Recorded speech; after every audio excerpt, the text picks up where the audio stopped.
for a little over a year now, doing her remodel. And we had the house in a remodel, and we had Olivia in a remodel.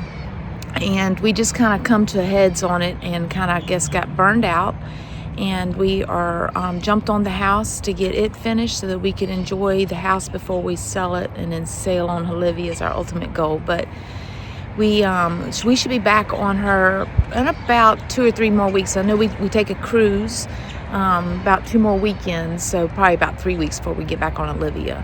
But we needed a break. We were kind of just burned out. You know, when we originally started this journey, we were supposed to be on Olivia and sailing away pretty much within a couple months after getting her, because we just thought that we were going to have to fix, you know, maybe new sails, of course some solar panels and things like that, and we were going to be ready to go. But it ended up turning into quite an extensive remodel, as you've seen from our videos. So anyway, stick with us. I will keep trying to post videos of what's going on, and if you haven't already, if you'll just like and subscribe and follow us, we could sure use the support and encouragement during this time, because it's hard. It is hard.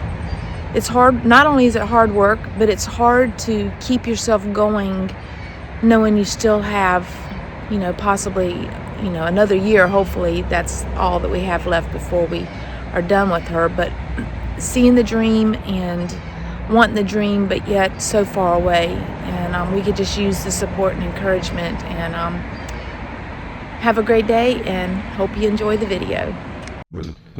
All right, good morning, good midday, whatever the hell this is.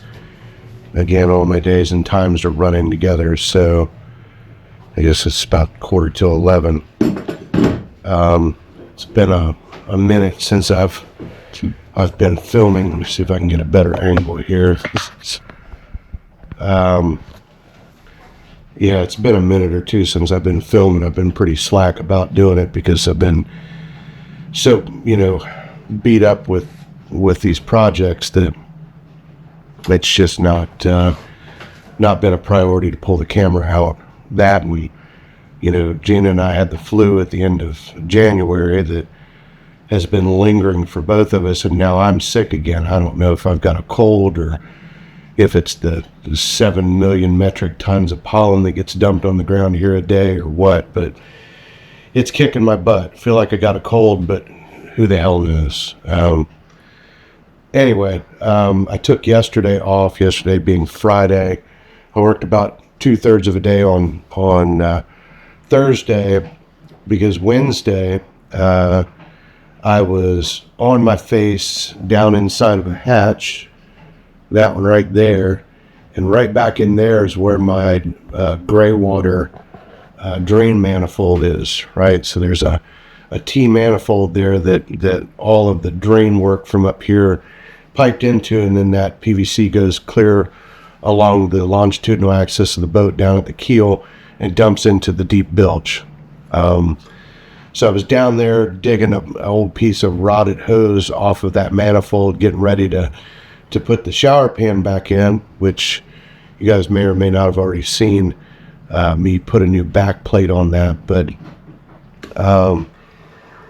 yeah, so I was in the process of doing that and happened to look down and saw a black spot on this bulkhead, or this stringer rather, and then was realizing that they've got this thing filled up with a piece of plywood, and I thought, oh well, shit, here we go. So I took a screwdriver and started probing around and realized that stringer is rotted, because down inside of this hole, while I was down in here working on that manifold, I realized that there was rot, and it is just gone. Now down in here, that hole right there, you see that is an aluminum I-beam. These boats originally had a steel I-beam in them that supported the mast, right? So that's effectively the mast step, and it bolts into that stringer. This is a mid stringer, and then it bolts into that stringer down there. And of course, again, the mast sits on top of that, right? So that's what supports the mast itself. So when I realized that there was rot in this mid stringer, that's not that big of a deal. It's just a matter of getting down there, cut it out, put new pieces in. It's got a midpoint brace on it where it's got a L-shaped plate that is bolted into it, and Bob's your uncle, all good and tidy. Well, then I started probing that stringer and this stringer that's back in here, and realized that they're rotted as well. I already knew that aft stringer, this one back here, because that's the back of the boat, this is the salon. Anyway, I already noticed that this one, when I looked at it in this little cubby right here that leads into the engine compartment, when I was looking at that from the back side, the bolt heads were pulling through because they never put a support plate on there. They just put bolts and fender washers on fiberglass plywood. So that was a genius move. Whoever the hell put this thing in, you ought to be bitch slapped. But so they did that, but that actually was a tell that stringer was softening up. But when I checked it from that side, it wasn't really soft. It looked like they had just tightened the shit out of it and compressed them into there, and I was okay with that. But when I started probing from this inside, and then on this other stringer on this end, it's obvious that there's rot. And that's bad, because this is, the mast above the deck is probably 63, and then there's another 6 feet down here. So that's 70 feet of mast that is, for reference, quite big. And it's basically sitting on an I-beam that's connected to rotted wood. So as much as we've worked and as hard as we've focused on this stuff, I thought it would be important moving forward that the mast not, roll off of that step and punch a hole in the bottom of the frickin' boat. So now, my little project in here where I was coming in and I was getting ready to start putting bulkheads in, I'd already cut that one and gotten that prep, has gone from that to me having to take out the remaining wall legs. There was a door there, there was a door here, and a door over there. I had to take all that out, the partition wall for the Pullman berth and everything, because as you see this black outline, I have to cut all that out, pull this entire sole out. I'm going to have to build an A-frame armature in here and put a chain fall or a chain hoist on it, hook onto that beam, and lift the weight off of that stringer so I can cut the stringer out and replace all or part of it at least, to get the stringer rebuilt and get it solid.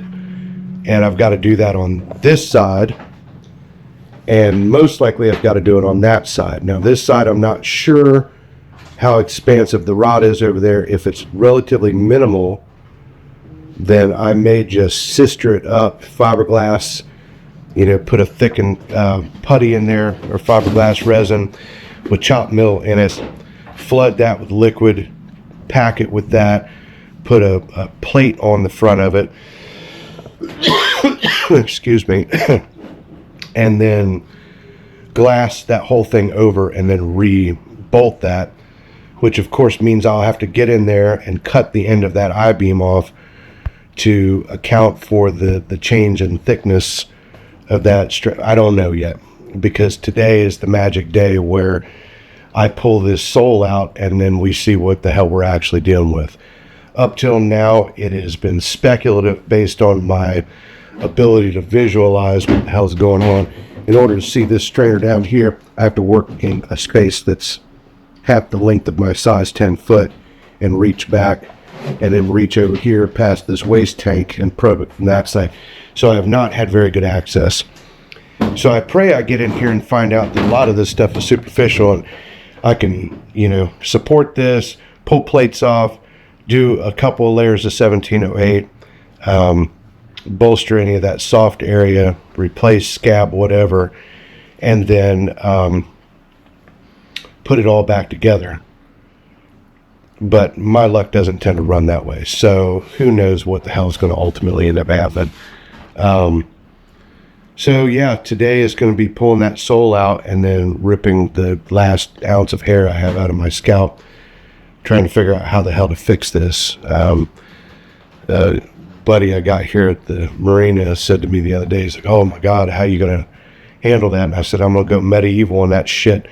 I'm going to build a triangular frame base out of probably 4x4s. It's going to look like the base of a trebuchet, but it's going to create a crane base so that I can hook up that chain fall and chain this thing up." So we shall see. I don't know what's going to happen or how it's going to get done. We're going to have to figure it out on the fly, which takes me back to my other lesson for today, and that's that, as I told you guys before, you gotta have your head and your ass wired together, and your butt better be welded to a ball bearing when you're doing boat project work, because nothing is ever as it seems.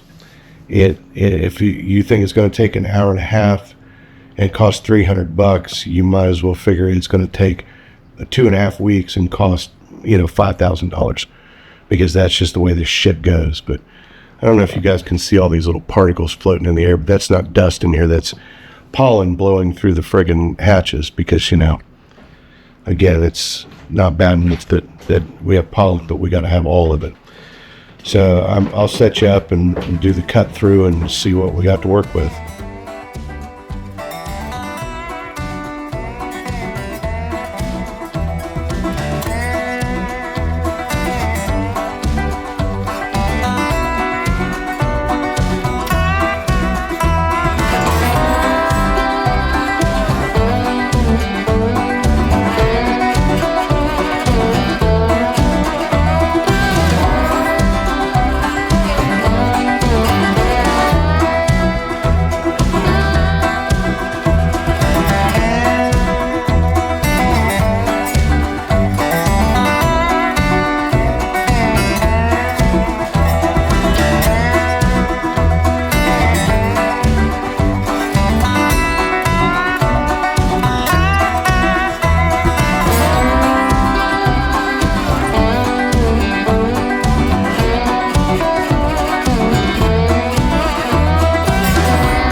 Alright, so we'll do a little bit of an update. I've got this sole pulled up and kind of cleaned up a little bit. Of course, I've made another mess, but let's show you what we've got here. So this thing is about a 12.5-inch tall aluminum box beam that the mast is sitting on.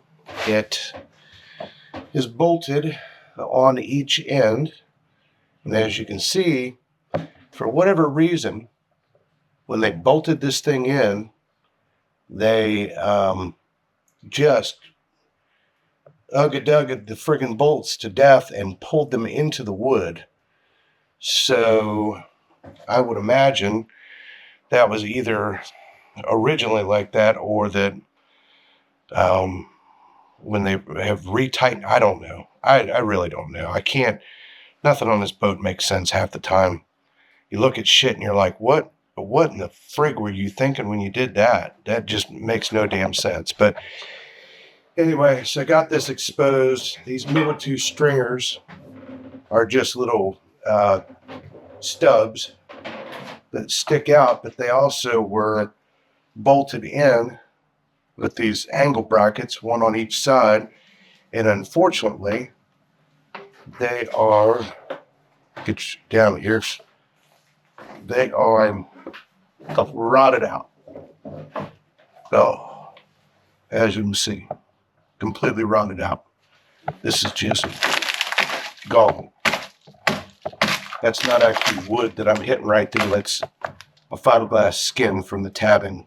But this, once again, is termites. You can see because they leave the little wafers in between. This one is rotted out, not quite as bad, but it's still substantial. So this one will have to be cut back a little bit, closer. But on this side, when I was kicking and poking at it, I realized the longitudinal stringer is rotted. It's right down there that you can't see. It is rotted in here as well. So now I have to take this entire stringer out, back to there, and then I have to peel the tabbing for the longitudinal stringer and figure out if there's substantive rot in there, and then I have to graft in a piece there before I put these wings back in on each side. And then back there's some superficial rot, just some surface rot. I've probed the hell out of it on both sides, and it doesn't seem to go deep. It's just the surface layer. So I'm going to grind all that back, and then I will glass over that, glass this entire segment over here on each side. And then what I'm still going to do is build a lifting frame in here that will sit on these longitudinal stringers and will wrap around this beam and lift the weight off of it. And then I'm going to pull these bolts out. Get over here. The bolts that were crushed in. I'm going to pull all those bolts out, and I will pump that with thickened epoxy, probably thickened with silica and the chop strand, now with the little milled fibers. Pack those holes, smooth that off, and then I'm going to glass this whole thing, probably 2 layers. And then again, I'm going to glass this side, a couple layers. And then I will put those bolts back in with probably a 4-inch by 12-inch, 3/8 inch thick aluminum plate. And then I will crank those bolts down pretty good, and that will create a sandwich where the load will really ride on the plates, and that pressure will be distributed over the whole plate rather than hanging on individual bolts. I got to do the same thing over here. This is a lot more involved because this goes down into the engine compartment down in here, and I got a crap ton of wires that run across that section. So I have to take those wire racetracks, move them out of the way, pull the wires up out of the way so I can get into the bolts, and then figure out just how extensive the problem is on this side. I see the bolts are not, you can kind of see the bolts are not pulled in quite as tight. And this looks like there's a plate on there. Nope. It's right down to the damn on the plywood. This side, the bolts are pulled in. Can't really see. Bolts are pulled in pretty tight. They're under the surface. So, once again, it's just, let's think about what I need to do today and not what, how long the problems or the repair is going to last. So I don't know what the hell the thought process is half the time when these guys do shit. It's like they do it just to get through with it and then move on with their life, and to hell with, what happens next month or next year.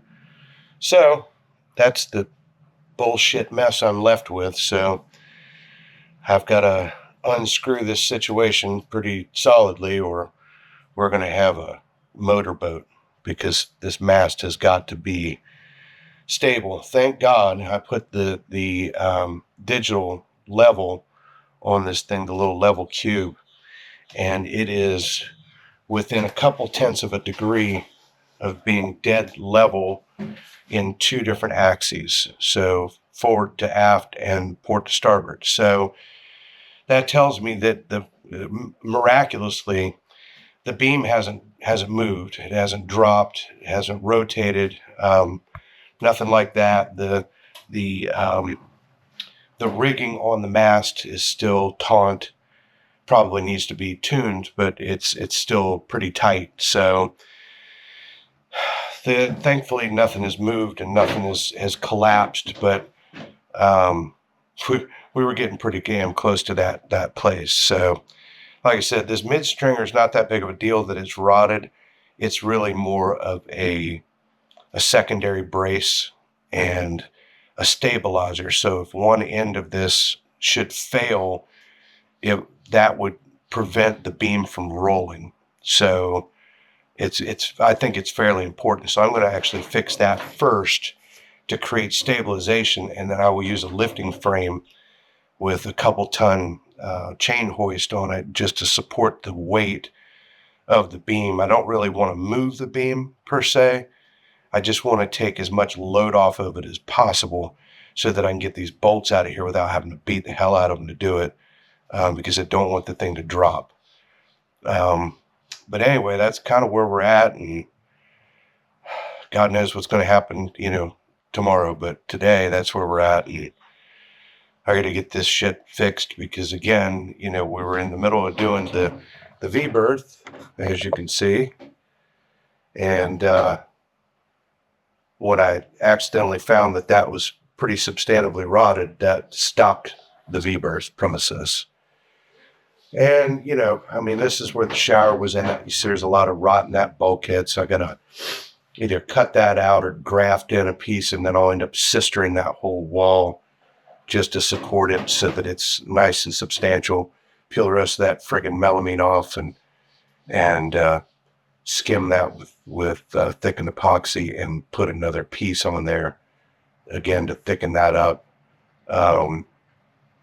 And then we'll build out from there. But since, we've had to substantially change our plans up here as far as, we wanted to bring the boat back to original. We wanted to use the original footprint and all that, but we really wanted to do that because there were, 2 or 3 other walls that were still in place, and we really didn't want to have to pull stuff out that was still, sound and intact. But ultimately, now that we have this all out, I think we're going to do a little bit of reorganization because, something like this mast, the wall that went behind the mast went just barely behind it. You can kind of see this wall stub that's over here.